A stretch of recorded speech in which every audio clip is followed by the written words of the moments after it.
Bonjour, bonjour, je suis Gaëlle Dumora et bienvenue dans ce nouvel épisode du podcast Maison Conquête. Alors aujourd'hui, c'est un jour un peu particulier pour moi puisque c'est le premier épisode du nouveau format dans le bureau 2. Alors dans ce format, on va partir à la rencontre de créatifs, d'entrepreneurs, de personnalités inspirantes et de leurs espaces de travail. J'avais envie d'aller explorer ce que cela change d'avoir un bureau dans sa posture de professionnel, comment ils vivent l'espace, si la place du faire sort parfois de ce lieu pour aller chercher l'inspiration ailleurs, et si le bureau est à la maison, comment se comportent les autres habitants vis-à-vis de ce lieu. On va parler également procrastination, de la solitude de l'entrepreneur ou du lien au travail, bien sûr. Et à l'occasion de la sortie de ce nouveau format, je vous ai créé un atelier individuel, mon bureau, pour qu'on vienne travailler ensemble sur vos espaces de travail. Donc c'est quoi ? C'est 1h30 en visio, où on va répondre à la question comment tout simplement créer l'harmonie entre mes espaces de travail, s'il y en a plusieurs, mon entreprise et moi. Et cela passe concrètement par des conseils d'aménagement, des outils ou rituels en lien avec les espaces et tout plein d'autres choses. Alors je vous laisse découvrir la page dédiée sur mon site maisonconquête.fr et je vous mettrai le lien dans les notes de l'épisode. Alors aujourd'hui, c'est parti, nous partons à la rencontre de quelqu'un que vous avez déjà entendu à mon micro, c'est Caroline Gomez de la Maison E. Et j'espère que cet épisode vous donnera une dose d'inspiration. Bonne écoute. Bonjour Caroline. Bonjour Gaëlle. Merci de m'accueillir chez toi. Je te vois un peu comme ma petite marraine pour ce nouveau format. C'est drôle, mais je vais expliquer pourquoi. Oui. C'est parce qu'on se connaît bien. Donc tu es Caroline Gomez de la Maison E. Nous sommes amis. Oui. Et avec ce nouveau format qui s'appelle donc Dans le bureau 2, j'ai envie d'aller explorer les espaces de travail et ce que ça génère en nous et chez nous, dans les comportements, dans notre façon de vivre les différents espaces. Et comme on se connaît très bien et on fait des petites sessions de travail toutes les deux, je trouve que ça me semblait bien que ce soit toi la première au micro dans le bureau 2. Je suis ravie d'être la première. Caroline, oui. Est-ce que tu pourrais nous dire déjà quel métier tu fais aujourd'hui ? Alors, je fais plusieurs métiers, en fait, mais tous autour de la création. Aujourd'hui, donc je suis à la tête de la Maison E, que j'ai fondée il y a 8 ans. C'est une maison d'édition de livres et d'objets dédiés à la lecture. Et à côté de ça, j'ai un studio où je propose mes services en création graphique et maquettage. Donc mes services à des personnes qui auraient des projets de support papier ou à des auteurs qui souhaiteraient s'auto-éditer. Ok, donc un métier plutôt créatif, voire très créatif. 100% créatif. À part quand tu emballes tes petits Après oui, il y a une partie un peu logistique, voilà. C'est vrai, puisqu'il y a la vente de ces produits-là, mais bon... c'est quand même 100% créatif sur la majorité de ce que je fais. Et après, il y a cette petite partie un petit peu plus... je sais pas comment dire, moins intéressante peut-être, mais nécessaire. Oui, voilà, en fait, c'est la suite de l'histoire. C'est le résultat de ce que l'on a cherché à faire. C'est à proposer des articles aux gens. Aujourd'hui, est-ce que tu as un espace à toi pour pouvoir travailler chez toi ? Ou est-ce que tu travailles à l'extérieur ? Comment tu travailles aujourd'hui ? Alors, aujourd'hui, j'ai un espace à moi qui est un petit bureau au centre de la maison. C'est un bureau, c'est une pièce qui s'est toujours appelée bureau, même quand j'en avais pas autant besoin qu'aujourd'hui, qui était du coup pas aménagée pareil. Et c'est une pièce ma maison a une forme de L, et c'est une pièce qui est juste avant la dernière pièce de la maison. Et du coup, la moitié de cette paroi a une porte en fait coulissante, parce qu'on voulait pas de cul-de-sac. D'accord. Donc au début, c'était pas une pièce vraiment vouée à être fermée. C'était une pièce qui était plutôt pièce de circulation. Et qui communique, avec la chambre de ma Lou, fille. Ta fille qui a, rappelle l'âge 15 ans. 15 ans, comme le mien. Très bien. Comment tu as, du coup, pensé cet espace depuis qu'il est un espace de travail? Ça fait combien de temps qu'il est vraiment devenu un espace de travail? Il a toujours été plus ou moins, mais il y a des périodes où je faisais un peu de création, mais j'étais prof à côté, donc j'étais pas à 100% sur la création comme je le suis aujourd'hui. À cette époque-là, il y avait un bureau collé au mur, mais il y avait un petit canapé, c'est un endroit où Lou pouvait regarder des DVD, c'est un endroit où on joue de la musique, c'est un endroit où il se passait plein de choses. Aujourd'hui, je l'ai vraiment investi, il y a une toute petite partie au fond que je partage encore en termes de rangement, mais sinon l'espace est consacré 100% à mon activité maintenant. Ok. Donc aujourd'hui, je mettrai quelques petites photos si tu le permets sur Insta, parce que c'est bien de les voir. Ouais. Contrairement aux autres formats, mais là j'ai envie d'être un peu plus transparente avec ton accord bien sûr. Mais aujourd'hui, donc on a un bureau. Oui. Mobile un peu, parce que c'est des tréteaux que tu Oui, peux facilement changer Ouais. de place. J'aime bien bouger les choses, moi. J'ai besoin d'adapter mon bureau à ce que je fais. Donc, mon activité au sein de la Maison E a évolué et le bureau a toujours suivi ces évolutions-là. Aujourd'hui, par exemple, le bureau, il est au centre. Enfin, donc le bureau, comme tu dis, une planche et 2 tréteaux. Ça n'a pas toujours été le cas, mais j'ai quand même besoin souvent de bouger les choses. Et je les bouge pas pour le plaisir de les bouger, je les bouge pour les adapter Par vraiment nécessité. à ce que je fais et à ce que j'ai besoin de faire sur le moment. Ça peut être lié à un projet particulier de mise en page où j'ai besoin d'afficher des tas de choses au mur pour faire un chemin de fer, par exemple. Ça m'est arrivé d'enlever la table au milieu pour avoir accès plus facilement au mur et coller mes choses à même le mur. Aujourd'hui, d'ailleurs, tu utilises beaucoup les murs comme support d'organisation, on va dire. Oui, j'ai toujours aimé ça, travailler au mur. Ouais. Je trouve que ça donne une vision d'ensemble pratique.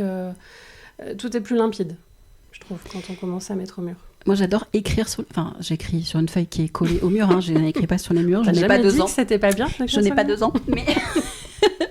mais moi, j'aime marcher quand je travaille. Ah oui. Et donc, moi, l'inspiration me vient en marchant. J'ai besoin de mouvement. Et donc, du coup, j'ai des feuilles partout, sur les fenêtres, sur les murs, etc. Et j'écris...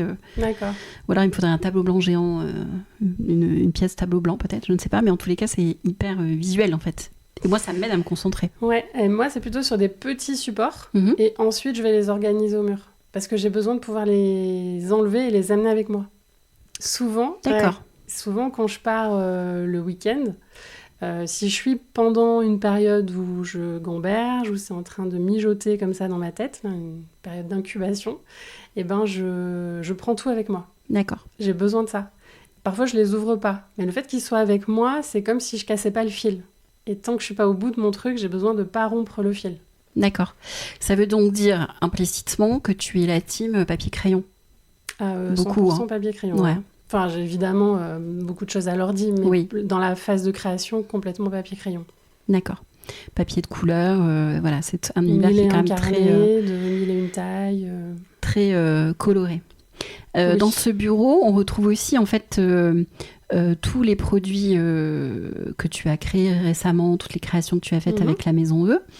Et là, je vois, il y a un petit meuble que tu as fait. Vraiment, ça fait très présentoir parce que tu prépares des salons et ce genre de choses, en fait. Oui, ce week-end, là, dimanche, j'étais à un salon et donc j'avais envie d'avoir un présentoir un peu adapté parce que comme la collection est naissante, il n'y a pas beaucoup encore d'articles et je voulais pas qu'ils soient perdus sur une table donc j'ai eu envie de m'approprier même la façon de le les présenter. Montrer. Ouais. Donc c'est pour ça que c'est un petit présentoir que mon papa m'a fabriqué. Super. Aujourd'hui, ce bureau, est-ce que tu dirais tu as besoin qu'il soit plus pratique ou esthétique? Les deux. J'ai besoin d'être dans mon univers, donc il y a forcément une dimension esthétique à ça. Mais j'ai besoin qu'il soit complètement pratique parce que, on vient de le dire, j'ai plusieurs missions en fait. Il y a la partie création où je peux être... à la table, en fait, vraiment assise, mais tu l'as dit, il y a du stockage aussi, il y a de l'emballage, il y a gérer des tas d'enveloppes prêtes à aller à la poste. Donc j'ai besoin, en fait, de petits espaces différents au sein d'une même pièce. Et cette pièce, on l'a pas dit, mais n'est pas très grande. Non, c'est vrai qu'elle C'est est un pas... petit Elle fait bureau. quoi, 9 mètres carrés? Oui, c'est ça. Ouais, Entre quelque chose 8 comme et ça. 9, je pense. Sachant qu'il y a l'espace au sol qui a été pris par le rangement, le stockage. Donc, Oui, c'est un petit bureau. Un peu, ça me fait penser aux cuisines des années 50. On appelait ça les cuisines corsées, où oui. on avait pensé ça pour que la femme ait pratiquement pas besoin de marcher dans sa Mhm. cuisine. Tout était à portée de bras. Elle est un peu comme ça, mais je crois que ça me va bien. Parce que j'aime bien cette proximité des choses et tout avoir sous la main, en fait. D'accord. Ce qu'on n'a pas dit aussi, c'est que, bon, là, c'est toute la particularité qu'il y a chez toi aussi à Bordeaux, c'est qu'on a une fenêtre de toit. On n'a pas de Oui. fenêtre Oui, sur non, la rue, sur une cour ou quoi que ce soit, c'est uniquement une fenêtre de toit. C'est vrai. Mais c'est vrai que moi je constate aussi que ça permet d'être un petit peu plus focus. Ouais, complètement. Ça peut être... en fait, toute la maison est comme ça. Donc, c'est un vrai parti pris, quoi. On a appris à habiter là-dedans. Et c'est drôle parce que nous, ça nous a jamais gênés. J'avoue que le confinement exclusivement en fenêtre de toit, ça a été plus dur. Parce qu'on avait besoin un peu d'horizon à ce moment-là et de vue à l'extérieur. Tu étais un petit peu privé de ça, oui, ça c'est Donc, sûr. Donc, il y a toute une partie où le côté vivre dans un cocon, dans un nid, c'était chouette. Mais voilà, c'est peut-être là le moment où on s'est dit « Ah oui, on s'est jamais trop posé la question de est-ce que c'est bien ou pas bien, ce côté un peu loft. » Mais voilà, ça aussi, c'est limite. Mais en tout cas, c'est une lumière extraordinaire. Et moi, c'est ça aussi. Oui, qu'il fasse travailler. Beau ou pas, d'ailleurs. On a tout de suite un halo, en fait. Exactement. Puis tu as le bureau qui est quasiment en dessous de la fenêtre de toi. Donc, du coup, le fait d'avoir mis le bureau au milieu, je suis quasiment sous la fenêtre. Donc du coup, c'est super agréable pour travailler, même peindre, ou je vois très bien ce que je fais. Et même pour faire des photos, par exemple, c'est confortable. Les murs sont blancs. Ils ont toujours été blancs? Oui, ici, dans le bureau, comme dans toute la maison, les murs ont été tous blancs au départ. Et après, j'y apporte quelques touches de couleur pour délimiter des zones. Là, j'avoue, il y en a une dans ton dos qui correspondait à l'ancien emplacement du bureau, qui aujourd'hui n'a pas vraiment de raison d'être, mais... Mais flemme. Mais exactement. Hashtag flemme, grosse flemme. Non, mais de toute façon, il faut qu'on repeigne toute la maison, donc ça viendra à ce moment-là. Si on reste toujours dans cet espace bureau, est-ce qu'il y a un objet ou des objets dont tu ne peux pas te passer? Je ne peux pas me passer de papier et crayon. D'accord. Voilà, en règle générale, plein de crayons différents. J'ai toujours des petites trousses prêtes avec différents types de crayons dedans. La petite trousse aquarelle, toujours pas loin. Voilà. En termes d'organisation, est-ce que tu as des outils d'organisation aujourd'hui qui te permettent, tu vois, d'avoir une lecture dans le sens où, voilà, ça je le fais ici, dans mon travail, dans mon métier aujourd'hui, j'ai différentes tâches à faire le long d'une journée. Peut-être que tu pourras nous parler de ta journée type d'ailleurs. C'est, voilà, ça, je me suis rendu compte que j'ai besoin de le faire à la table, sur le bureau. Telle chose, telle autre chose, c'est peut-être en résonance avec un autre espace dans la maison, ou ailleurs d'ailleurs, qui peuvent voilà, t'inspirer ou te rendre plus focus à un moment donné. Est-ce que ça existe chez toi, en fonction de ta journée type? Oui, c'est vrai. Chaque chose à faire n'appelle pas le même endroit pour le faire. Après, pour répondre à la question plus outils d'organisation, j'en ai pas tant que ça. Mais c'est vrai que j'ai... je sais pas pourquoi, mais ça revient là, tu vois, ce côté un peu mobile. J'ai toujours besoin que ce que je fais comme choix, ça puisse être transportable. Ouais. Donc là, c'est un peu dans l'étagère en dessous parce que sur le bureau, j'y ai fait autre chose, donc je l'ai sorti. Mais j'ai une chemise toile avec dedans des petits dossiers transparents et que ce soit un projet client ou un projet perso, chaque projet a sa pochette. D'accord. Et du coup, ce que je peux dessiner, crayonner, avoir comme idée au passage... ça peut être des visuels d'inspiration, etc. Tout est rassemblé dans chaque pochette, nominative en fait, presque. D'accord. Ça, c'est ma base. Dès qu'une idée arrive, elle a sa pochette. Parce que, une idée ou un projet? C'est pas pareil. Les deux. D'accord. Même la phase d'idée, j'aime bien que... parce que sinon, j'ai l'impression de la perdre. Tu vois, c'est histoire de fil à pas lâcher. Okay. Donc, même une idée, tu vas dire, tiens, j'aimerais bien faire un livre sur ce thème. C'est pas vraiment encore un projet parce que je sais pas exactement comment je vais découper les choses. Ou s'il va exister. Je sais pas s'il va exister, je sais pas encore s'il a un intérêt à exister.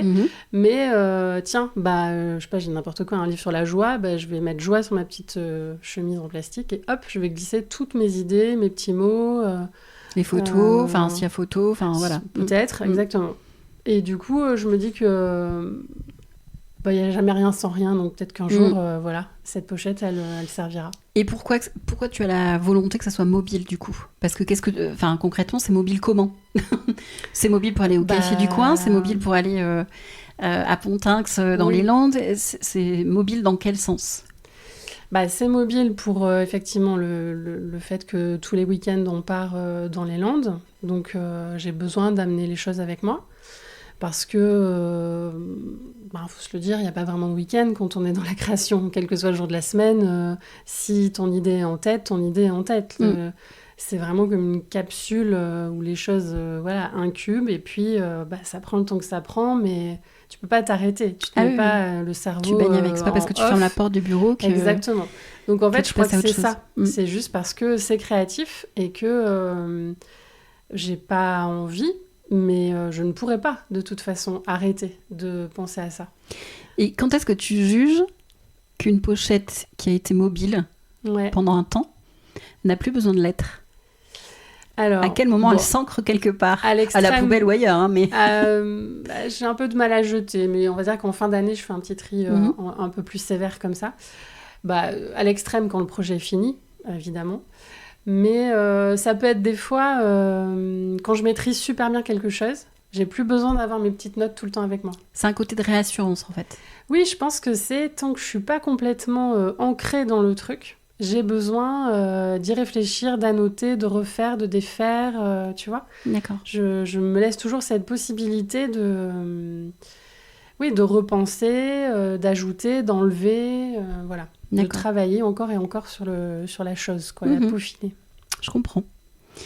Si maintenant on en vient un petit peu sur les questions... Alors, peut-être avant de finir, est-ce que tu pourrais nous dire un petit peu les différentes tâches, les grandes tâches, on va dire, de ton travail aujourd'hui, ou ta journée type, s'il y a journée type, et peut-être nous dire où est-ce que ça se passe, en fait ? Ouais.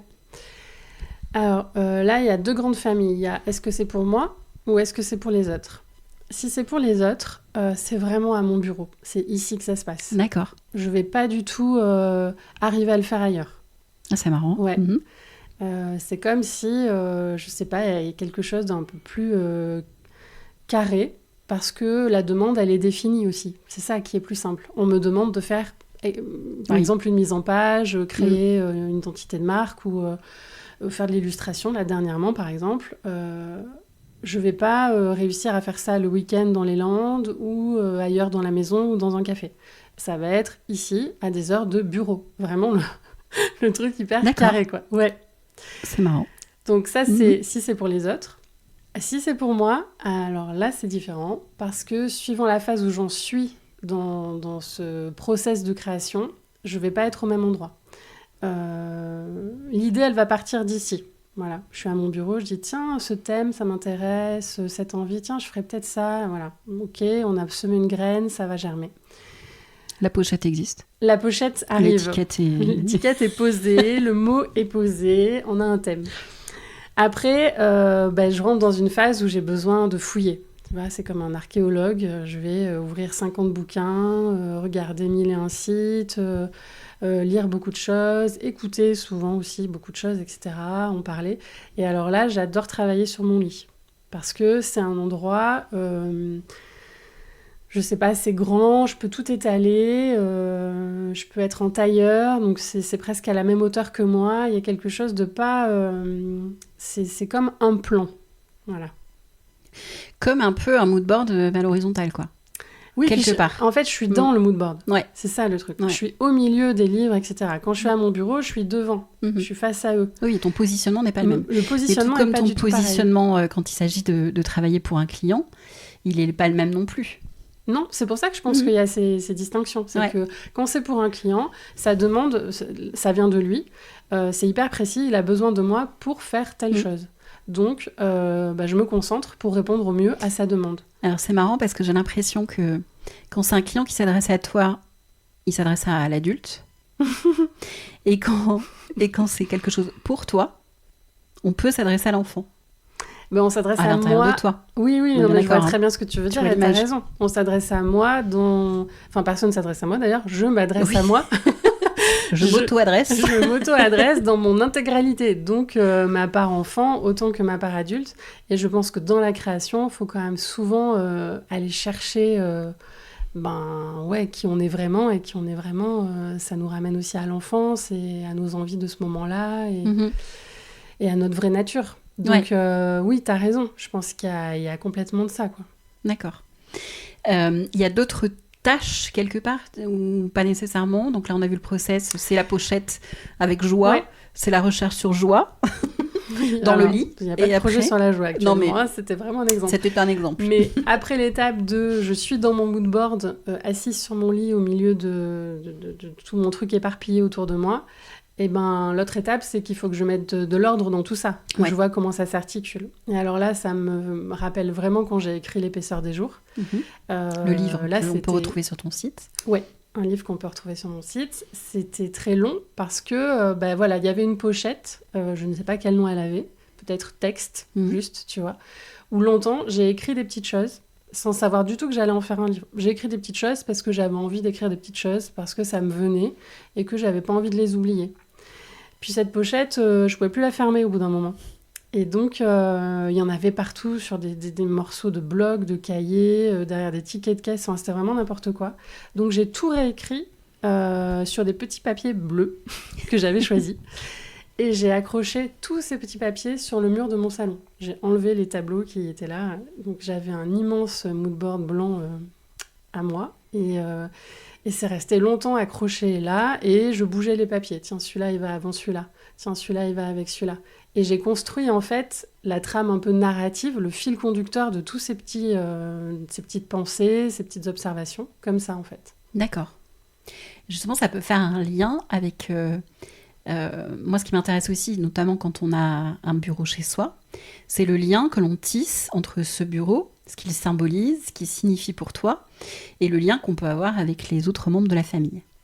Ici, aujourd'hui, tu vis avec Nirina, ton amoureux, et ta fille, Lou, donc qui a 15 ans, adolescente. Donc. Tout à Justement, fait. Quand tu avais tous tes petits panneaux bleus au mur, comment ça a accueilli par les autres membres de ta famille ? Pour ça, ils sont super, parce qu'ils sont habitués à ce que je fasse des choses pas toujours conventionnelles, voilà, je cherchais un mot un peu... Tu sors du cadre. En plus, c'est ça. Ah oui, c'est vraiment ça. Ils sont habitués à ce que j'aime bouger les choses aussi, donc non, ils savent que ça va pas rester non plus un an accroché au mur, ils savent que c'est des phases, en fait, de réflexion et que j'ai besoin de le faire comme ça.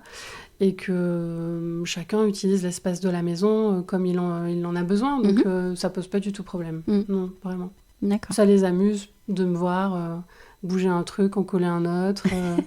Ils te donnent leur avis ?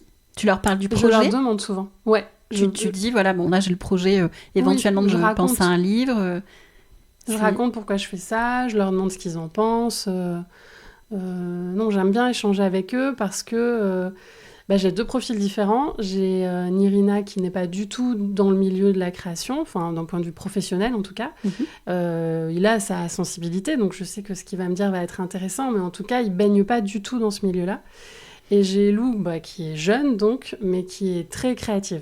Donc j'ai deux retours en général assez... qui se répondent bien, qui c'est complémentaire. En général, c'est constructif, quoi. D'accord. Aujourd'hui, ce bureau dans lequel tu es, il est estampillé ton bureau ou est-ce que c'est un espace que vous pouvez partager en famille parce que Lou en a besoin à un moment donné ou Nirina ? Je sais qu'il fait un peu de télétravail, peut-être que c'est plus le cas aujourd'hui, mais... Si, toujours, mais quand il télétravaille, il se met sur la table où on mange, en fait, dans le salon, pas du tout ici, sauf cas particulier où moi j'ai besoin du salon, voilà. Mais non, c'est mon bureau. C'est mon bureau. C'est estampillé comme ça, puisque tu le demandes. Après, c'est quand même un endroit que je partage. C'est un endroit où Lou peut me dire tiens, ou si je suis à l'ordi ici, est-ce que je peux me mettre avec toi, maman, pour travailler? Ça va me motiver de ne pas être toute seule. Et voilà, ça arrive souvent et c'est chouette. Et le soir, Nirina fait de la guitare. Et le soir, ça devient un peu, pendant une demi-heure, une heure, c'est sa bulle. Ouais, moi, j'ai fini ma journée, je ne suis plus dans le bureau. Et il ferme la porte, et il fait son petit moment guitare à lui. Donc, c'est à la fois mon bureau, mais qui se prête, qui se partage en planning différents. Donc, voilà. Lou, si j'y suis pas, n'y sera pas. Nirina, c'est vraiment son temps à lui. Mm-hmm. Ok. Il y a une porte à ce bureau. Oui. Si la porte est fermée, comment les autres habitants de la maison, n'est-ce pas, et ont besoin de te dire quelque chose ou quoi que ce soit, est-ce que ça veut dire que la porte est fermée donc on ne dérange pas, ou est-ce que, tu sais, il y a certains endroits où on peut rentrer un peu comme... un peu. Voilà, un peu grappiller du territoire, non. dans ces cas-là. Après, ma fille est grande aussi, donc c'était pas pareil quand elle était plus petite, d'où l'histoire de la porte coulissante, en fait. Il y a des ados et des ados aussi. Oui, ok. Alors, la mienne est cool, déjà. Et quand la porte est fermée, ça veut dire que si tu as déjà t'écoutes, si je suis en train de téléphoner ou pas. Souvent, c'est ça, en fait. Je ferme pas toujours la porte. D'ailleurs, j'ai pas tellement l'habitude de fermer la porte. En revanche, si j'ai des coups de fil à passer ou que je fais une visio ou voilà, ce genre de choses, je leur dis, je ferme la porte parce que je téléphone. Et en gros, c'est sous-titre, ne me dérangez pas. Donc ils savent que si la porte est fermée, c'est parce que j'ai besoin de silence. Donc s'ils m'entendent plus et que la porte est restée fermée, ils frappent. Mais non, c'est ok, quoi. Je peux être tranquille dans ce bureau sans problème. Donc tu dirais que ton espace de travail est respecté, en fait, quelque Complètement. part. Et la réciproque est vraie aussi. Pour toi, vis-à-vis de Nirina et de... Oui, Nirina, il est un peu plus au milieu de la maison quand il télétravaille. Mais on chuchote, on fait pas de bruit autour, on fait attention à tout ça. Donc oui. Qu'est-ce que tu aurais à dire sur le sujet de l'équilibre, du coup, du temps de travail, oui. temps ou pas d'ailleurs, mais du travail, et de ta vie perso? Est-ce que tu arrives à... on dit toujours il faut trouver un équilibre. Est-ce que chez toi, est-ce que tu trouves que c'est simple de trouver un équilibre ou pas? Comment tu vis les choses? Alors, non, c'est pas simple. Ça l'a jamais été pour moi. Mais j'ai décidé que c'était ok que ce soit comme ça. Parce que, en fait, c'est trop culpabilisant sinon. Oui, on travaille chez nous. On est des femmes. Donc, il y a toute une charge mentale, j'aime pas forcément ce terme, mais pour dire que les tâches quotidiennes... Pour savoir de quoi on parle. Voilà, pour savoir de quoi on parle. On sait de quoi on parle. Ces fameuses tâches quotidiennes qui nous sautent aux yeux dès qu'on sort du bureau. Donc ça, on peut pas nier, quoi. C'est comme ça. Et c'est sûr que si j'étais salariée, j'aurais moins ça sous le nez et la semaine, je m'en occuperais pas et puis ça attendrait le week-end comme tout le monde. Ça, c'est pas le cas. Et j'ai eu beau essayer de le faire, de me dire la semaine, tu t'en occupes pas, même si tu le vois. C'est pas possible. Moi, je travaille dans cette maison. J'ai besoin qu'elle soit propre, rangée. En plus, je suis d'une nature hyper organisée, donc ça va avec mon tempérament. Donc, quand je te dis j'ai accepté que ce soit pas parfait, c'est que si j'ai besoin de m'arrêter de travailler parce que je sais pas, faut vraiment que je passe l'aspirateur, je le fais. Parce que sinon, de toute façon, je suis contrariée, donc c'est nul, et j'avance pas bien. Et donc, je mets de l'eau dans mon vin, et il y a un temps pour tout, et je jongle entre les deux. D'accord. Il y a le téléphone qui nous a clairement, qui a gommé quelque part aussi le fait qu'on soit présent en ligne, Instagram et les réseaux sociaux, fait qu'on a vraiment encore plus gommé cette frontière-là. Toi, c'est quoi ta gestion de cet espace? Parce que pour moi, ça reste quand même un espace bureau aussi. Comment tu gères les réseaux sociaux au quotidien? Pas si bien que ça. J'aime bien que tu appelles ça un espace de travail. mais ça glisse vite vers l'espace de temps perdu, quoi. Du vent. Ouais, du vent. On souffle le vent. Du rien, quoi. Et Ouais. ça m'énerve, en fait, quand je me vois être dans cette phase-là. Donc, non, je le gère pas si bien que ça. J'ai une limite de temps. Alors, en fait, Combien de temps? on va dire que j'ai mis une limite de 2 heures Ouais. sur Instagram. Ouais. Précisément sur cette appli-là. Parce Oui, que, en fait, c'est là où on perd le plus c'est de là temps. où je... Voilà. Non, mais il n'y a que ça, en fait, que j'utilise sur ce téléphone, si c'est pas pour téléphoner ou prendre des photos de mes créations. Donc, c'est surtout ça que j'avais besoin de réguler. Mais je le respecte pas facilement, surtout là, sur une phase où la communication est importante, où je sors beaucoup de choses et j'ai besoin de le dire, de le montrer, de raconter. Clairement, c'est pas suffisant parce que créer du contenu, ça prend beaucoup de temps. Et que finalement, 2 heures, c'est pas suffisant pour créer, poster, répondre. C'est aussi ça, en fait, c'est créer du lien. Donc si toi, tu donnes pas encore de ton temps pour répondre aux gens, c'est pas sincère. Donc ça demande énormément de temps de faire tout ça. Non, mais c'est ça, c'est sûr. C'est un vrai fléau et qu'il faut arriver à... Enfin, il faut arriver, j'aime pas l'injonction, mais c'est bien quand même d'arriver à limiter un petit peu l'utilisation parce qu'on perd un temps de fou. Ça me donne une alerte, voilà. 2 heures, j'ai le truc qui s'affiche. Alors, ça fait des années que j'ai plus de notifications. Ça, déjà, que ce soit aussi, mail ou application. Donc, mon téléphone ne sonne que si un message écrit. Mais un appel ou un message écrit, c'est tout, quoi. Ouais. Aujourd'hui, tu es maman d'une petite fille, enfin d'une grande fille, maman, ado. Qu'est-ce que tu as envie de lui transmettre par rapport par rapport au travail? Nos ados, ils sont en phase de recherche de c'est quoi leur avenir, d'orientation, de qu'est-ce qu'ils vont faire comme études, etc. Qu'est-ce que tu as envie de transmettre à Lou pour son avenir? Est-ce qu'il y a une phrase que tu lui dis? Est-ce que tu vois, est-ce que tu lui fais passer un message par rapport au travail, à la valeur travail aujourd'hui? Oui, et comme tu dis, en plus on est en pleine période d'orientation. Ouais. Donc c'est vraiment un sujet qui revient très souvent entre nous. Pour moi, ce que je lui dis souvent, le plus important, c'est de faire un métier qu'on aime. On peut pas le choisir à défaut pour des raisons purement, exclusivement économiques. Après, c'est une autre génération. Et je la vois vraiment raisonner très différemment de moi sur ces questions-là. Moi, j'ai même un mot, regarde, il faut que ça reste amusant. Accroché, tu vois, j'ai besoin de ça, j'ai besoin de la notion de plaisir. Parce que tu peux perdre de vue ça à un moment donné, dans ta journée de travail? Oui, parce que tout à l'heure, tu sais, quand on énumérait un peu l'émission, c'est vrai que quand tu es dans la phase, c'est satisfaisant d'envoyer, préparer les colis, etc. Mais c'est pas forcément toujours fun, tu vois, cette partie-là. La première vie de la Maison E, quand je faisais toutes ces collections d'art de vivre, etc., je me suis perdue là-dedans. C'est-à-dire qu'à un moment donné, ça devenait plus qu'un métier de logistique et plus du tout un métier créatif. Ouais. Et ça, je sais que c'est ça qui m'a fait prendre l'eau, entre guillemets, et que je veux plus oublier ça. Il faut que ça reste amusant. Il faut que... ça peut paraître bizarre parce que le travail n'est pas toujours amusant, c'est vrai, oui, la logistique, l'administratif, la compta, etc., pour ma part, n'a rien d'amusant. Et je le fais parce que tout le monde doit le faire. Mais c'est pas grave, ça, c'est l'à côté. Le fond, ça doit me correspondre. Donc, c'est ce que j'ai envie de lui inculquer. Ça doit te correspondre. Tu dois avoir envie le matin de te lever pour faire ça. En tout cas, essaie de tendre vers ça et d'y prendre du plaisir, en fait. Mais ce qui est hyper important. Ouais.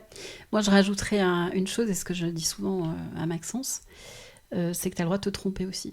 Ah oui, complètement. Tu vas pas choisir le métier de ta vie, tu choisis peut-être que le premier. C'est ça. Parce que je pense qu'on a tendance à mettre une pression, en fait, par rapport à ça. Ça veut dire qu'il faut faire du mieux que son peut, il faut essayer, mais des fois, les échecs, ils nous apprennent aussi plus de choses que les réussites. Et je pense que tu as raison de lui dire. Je dirais pas qu'on leur met la pression, je dirais que l'école leur met la pression. C'est depuis, je parle pas trop de nous, mais... La 6e, c'est dingue, quoi. Donc c'est hyper important de dédramatiser cette notion de l'échec. Tu as raison qu'il n'en est pas un, qui est juste accumuler des expériences. Et ça match. Ça match un peu, c'est qu'un peu. Longtemps, c'est longtemps. Mais en tout cas, c'est pas grave, en fait. Et en parlant d'espace de travail et de ta fille, aujourd'hui, elle travaille, quand elle fait ses devoirs, elle les fait dans sa chambre ? Dans sa chambre, D'accord. porte fermée. Ouais. Ok. Maintenant, si on s'éloigne un petit peu de la maison, est-ce que tu as des habitudes ailleurs ? On a vu, bon, il y a ton lit, qui peut toujours être un peu...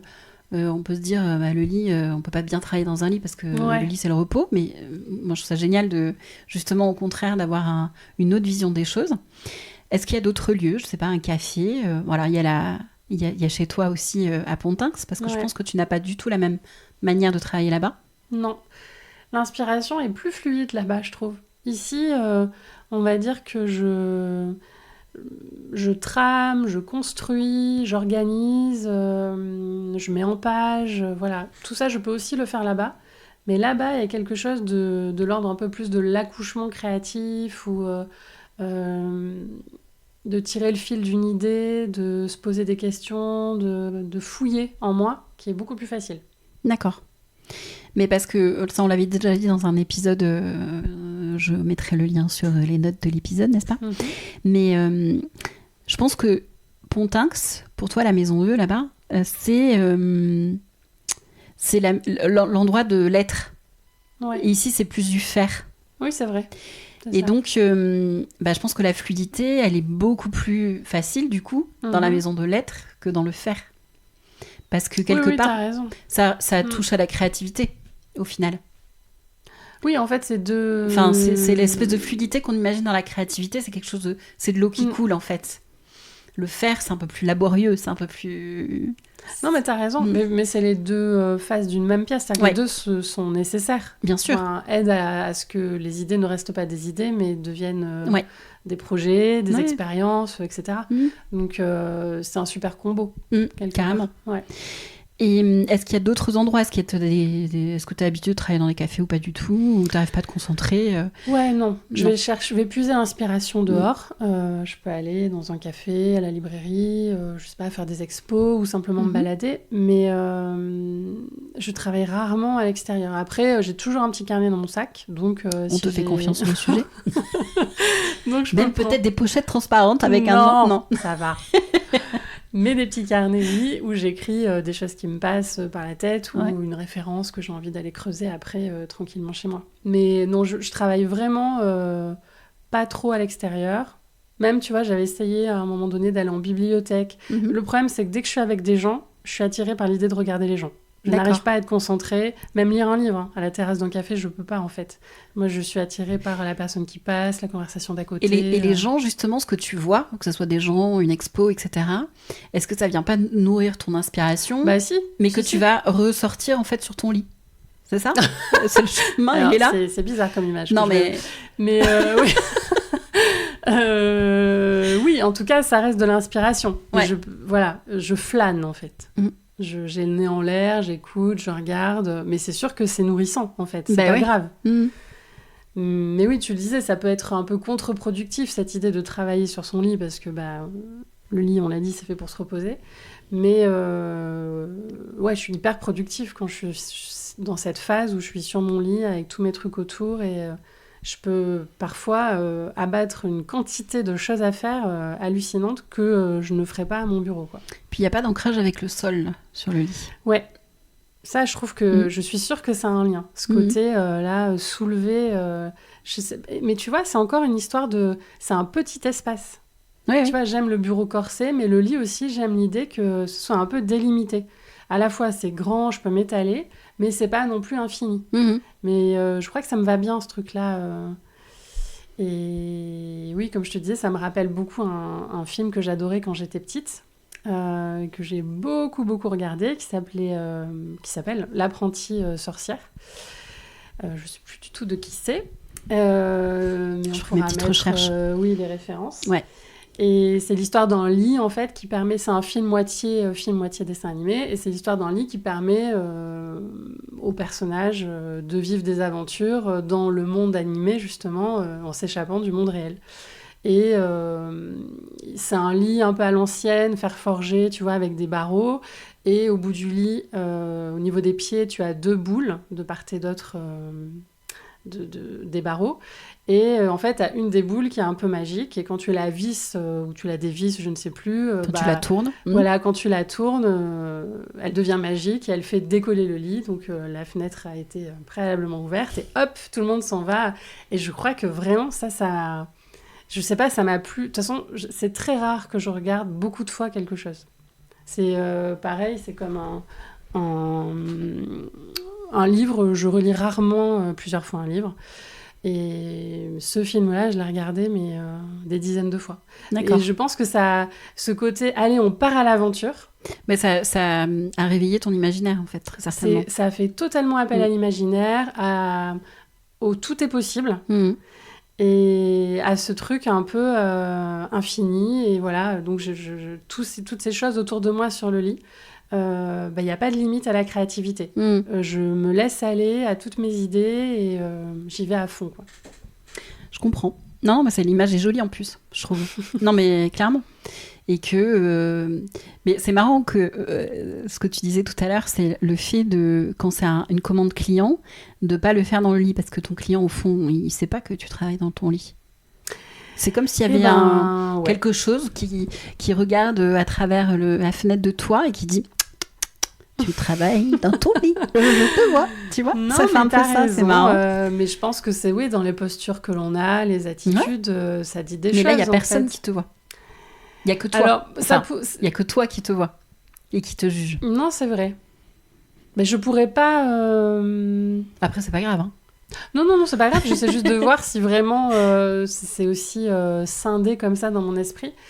Je pense que ça déborde un peu, c'est-à-dire que c'est vrai, si je suis déjà hyper imprégnée du projet, que je sais où je vais, je peux en partie faire ce travail-là sur mon lit. Mais je sais que la prise de contact, les débuts des projets pour les clients, non, mais c'est pas sur mon lit. Ouais. C'est parce que ça a un lien avec ta posture de professionnel, etc. Oui, et puis je donne de moi aux autres. Mais je donne pas l'intégralité. Tu donnes pas de toi dans le lit. Non, alors on va arrêter tout de suite cette conversation. Mais je veux simplement dire que quand je travaille pour moi, c'est complètement moi en fait. Voilà. Alors que pour le client, on est... on est entre nous, il y a personne qui nous écoute. Bien sûr. C'est pour ça qu'on a des micros. Oh là là. J'ai des mots dans l'entrepreneuriat. Alors, ce qui me dérange un petit peu, alors c'est la première fois que je vais les sortir parce que tu es la première à enregistrer, mais ce qui me dérange un petit peu, c'est que ça peut être compris de façon négative. Mais il y a des mots dans l'entrepreneuriat et qui sont toujours en lien avec les espaces aussi, qui sont pour moi importants. Si je te dis procrastination, qu'est-ce que ça évoque ? Eh ben, moi, je le dégage complètement, le mot procrastination. Il n'y a pas de procrastination. Il y a que la procrastination. Il n'y en a pas. Moi, c'est de l'inspiration ou rien, quoi. Enfin, je suis persuadée que quand j'ai pas envie de travailler pour faire autre chose, c'est que j'ai besoin de faire autre chose et que c'est pas mûr et que ça sort pas maintenant et que... Enfin, en tout cas... Peut-être que c'est un super prétexte à dire que je procrastine pas. Non, c'est une bonne... Parce que moi, ça a tendance à m'agacer, en fait. Mais parce que moi, je me vois faire. Non, mais je te dis ça après m'être beaucoup posé la question et me dire, mais en gros, t'es quoi ? T'es une grosse feignasse ou... Enfin, tu vois, il y a un côté hyper culpabilisant à pas faire ce qu'on a à faire. Quoi ? On se lâche à la fin. Vous nous écoutez comme on est tous les lundis matins quand on fait notre petite réunion. C'est hyper sérieux, puis après ça dérape. En cacahuète. Oui. Non, mais je me suis quand même posé la question sur cette histoire de procrastination. Et aujourd'hui, je me dis qu'en fait, ça doit exister, mais moi, je suis sûre que c'est pas ça. Je suis sûre que si je ne peux pas le faire maintenant, c'est qu'il faut attendre, en fait. C'est pas prêt, quoi. C'est pas fini dans mon cerveau, ça va sortir, mais plus tard. Alors moi, je crois que c'est en lien avec le deuxième mot que je vais te dire, qui est le mouvement. Oui, parce que si je ne fais pas ce que j'ai à faire, c'est pour faire autre chose, c'est pas pour rien faire. Non mais oui, il y a ça. Et donc du coup, la mise en mouvement, ça te ramène à Il y a ça, créer. Et il y a le fait aussi que quand on est solopreneur et qu'on travaille de chez soi, on peut être amené, en fonction du métier qu'on fait bien sûr, mais on peut être amené à être immobile. Enfin, à moins bouger, en tous les cas, dans ce sens-là.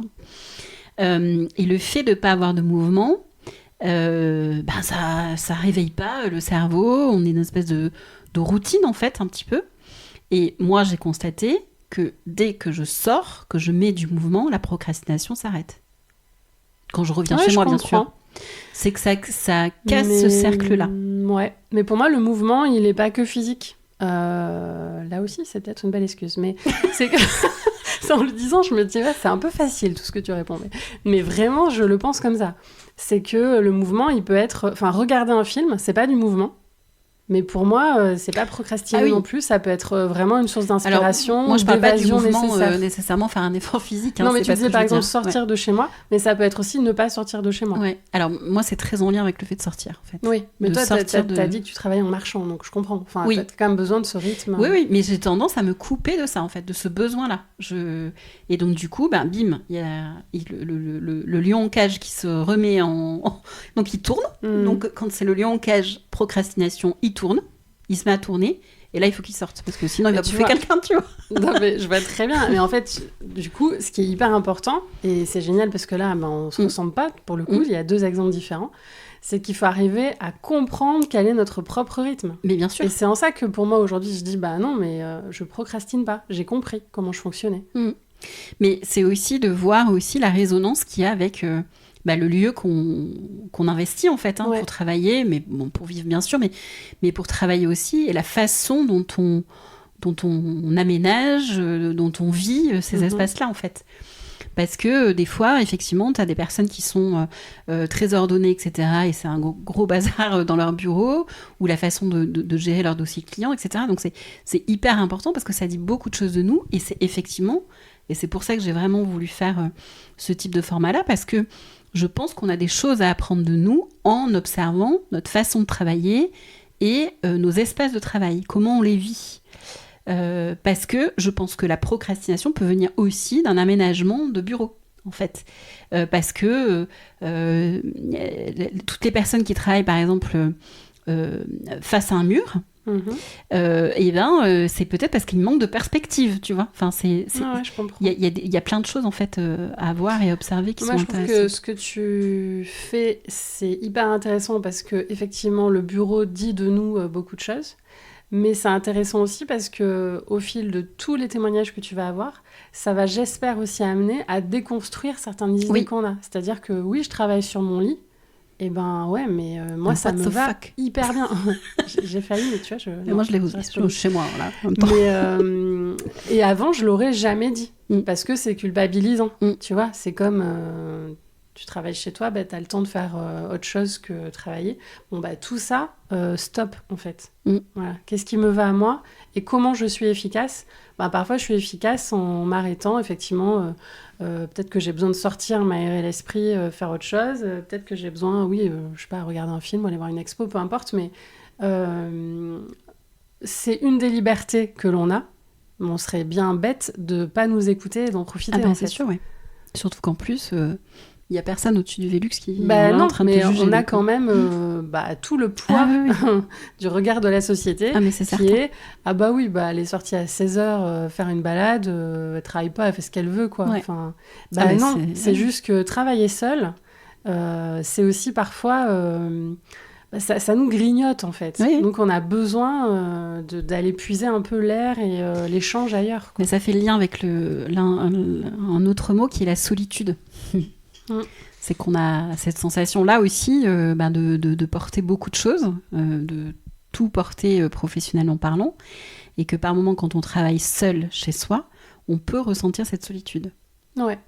Et puis moi, je trouve que plus les années passent, plus elle est lourde. Ouais. Pour ma part, en tout cas. Ouais. Au début, ça me pesait absolument pas. Souvent, on me disait ça. Mais c'est vrai que j'ai beaucoup d'échanges avec les artisans avec qui je travaille, etc. Et ça me suffisait. J'avais l'impression de ne pas me sentir seule du tout. Là, peut-être aussi parce que j'ai eu une période de grande réflexion sur comment reformuler ce que je faisais. Donc peut-être que là, ça s'est plus ressenti. Mais tu vois, les rendez-vous qu'on a le lundi matin, pour moi, ils sont hyper importants parce que c'est c'est hyper important d'échanger, c'est hyper important de se confier, tu te sens moins seul, tu fais un ping-pong intelligent avec les idées et les remarques de l'autre, t'apprends de l'expérience de l'autre, tu t'entends dire des choses et en le disant, déjà ça résout presque ta question. Enfin, il y a plein de choses qui peuvent se passer à ces moments-là. Comment tu romps aussi la solitude? Donc, on a nos rendez-vous, n'est-ce Oui, pas? Mais eh est-ce qu'il y a ben, d'autres choses que tu fais ou que j'aime bien que tu aimerais déjeuner faire le aussi? midi avec des copines. Mm. Tu vois, ça casse ma journée. Mm. Il y a le matin et l'après, mais au milieu, il y a cette bulle. Ça, j'aime bien. Après, c'est ce qu'on a dit, hein, c'est sortir, s'aérer l'esprit en allant butiner à droite et à gauche de l'inspiration. Chez Mola. Ouais, passer beaucoup d'heures en librairie et en expo. Moi, ça va être vraiment ça, mes trucs les plus récurrents comme idée. Ok. Un dernier mot Mhm. dans ma liste de mots, c'est vision. Mhm. Alors pourquoi j'ai mis vision? Je te le dis peut-être, Ouais. je t'aiguille. Vas-y. Parce que je pense que c'est très en lien avec la procrastination aussi. Mhm. Parce que je pense que quand on n'a pas de vision, et c'est très difficile d'en avoir une, malgré tout, Ouais. et ben on procrastine. On n'a pas de but. Ah ouais, c'est marrant. Alors moi, je l'avais compris en sens inverse. Parce que quand tu as dit c'est un lien avec la procrastination, comme pour moi, la procrastination, maintenant, c'est un truc positif, ben, je me suis dit, oui, elle a raison. Quand tu as une vision, ta vision, en fait, elle se peaufine pendant que tu, soi-disant, procrastines. C'est-à-dire, fais autre chose, et ben, tu as besoin d'aller développer, en fait, cette visualisation des choses, quoi. Parce que ça prend du temps. Parce que tout ne vient pas tout de suite. Parce que tu as besoin de confronter tes idées, d'aller peut-être en parler, recueillir des avis différents, etc. Si je te pose la question, par le biais de ton travail aujourd'hui, de ton métier, c'est quoi ton objectif? Moi, je crois que vraiment, ça me vient comme ça, mais que le monde est de plus en plus moche et que ma seule motivation, c'est de faire du beau. Voilà. Donc, il y a plein de façons de le faire. Moi, là, j'ai choisi cet axe autour des livres, de la poésie, parce que je trouve que c'est des supports qui structurent notre pensée, notre vision des choses, justement. Mais qui sont des outils de réflexion. C'est vraiment ça l'objectif, ouais. Bah, c'est ça ta vision, en fait. Eh ben, ouais. Mais après, ça prend plein de formes, Oui, ça prend plein de chemins, etc. Mais ta vision, c'est ça. Oui, je pense. Je pense que là, le chapitre 2 que j'ouvre, il est vraiment alimenté par ça derrière. C'est-à-dire qu'on vit quand même une période... c'est lourd, quoi. Tu vois, sur des tas de sujets de société qu'on ne va pas énumérer, mais tout le monde voit de quoi je parle, quoi. Donc... ouais, je pense que j'ai une part angoissée en moi vis-à-vis de ça, parce que je pense à ma fille aussi, et que c'est difficile de se dire qu'on laisse un monde comme ça. Et voilà, si au moins ma trace peut être juste apporter ça, même que pour elle, et ben c'est parfait. Je crois que ça sera le mot de la fin. C'est toi qui décides. Non, on a vu pas mal de choses, je trouve. C'est intéressant. Merci beaucoup, Caroline. Merci, Je mettrai tous les liens qui te concernent, la Maison E, etc. et tout le beau que tu fais dans les notes de l'épisode. Tu es sur Instagram, tu as ton site internet. Tout à fait. Tu as fait... Alors, allez voir, moi j'ai trouvé ça en termes de beau, une petite... capsule audio qui s'appelle Habiter les livres. Moi, j'ai kiffé. Habiter avec ses livres. Pardon, Habiter avec ses livres. Et je trouve que voilà, ça... Enfin, moi, j'ai adoré. Voilà, c'est gentil. Je dis allez voir. Je mettrai le lien également dans les notes de l'épisode. Super. Merci beaucoup, Merci. Caroline. À lundi. Bientôt. C'est ça. Et voilà, c'est fini pour aujourd'hui. J'aimerais vraiment savoir ce que vous avez pensé de ce nouveau format. Alors, c'est tout simple, dites-le moi en MP sur Instagram ou par mail à bonjour@maisonconquête.fr.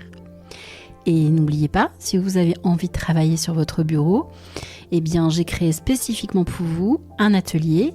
Pour cela, direction mon site maisonconquête.fr pour le réserver. Dans le bureau 2, c'est tous les premiers lundis du mois. Alors je vous dis à très vite et bonne journée.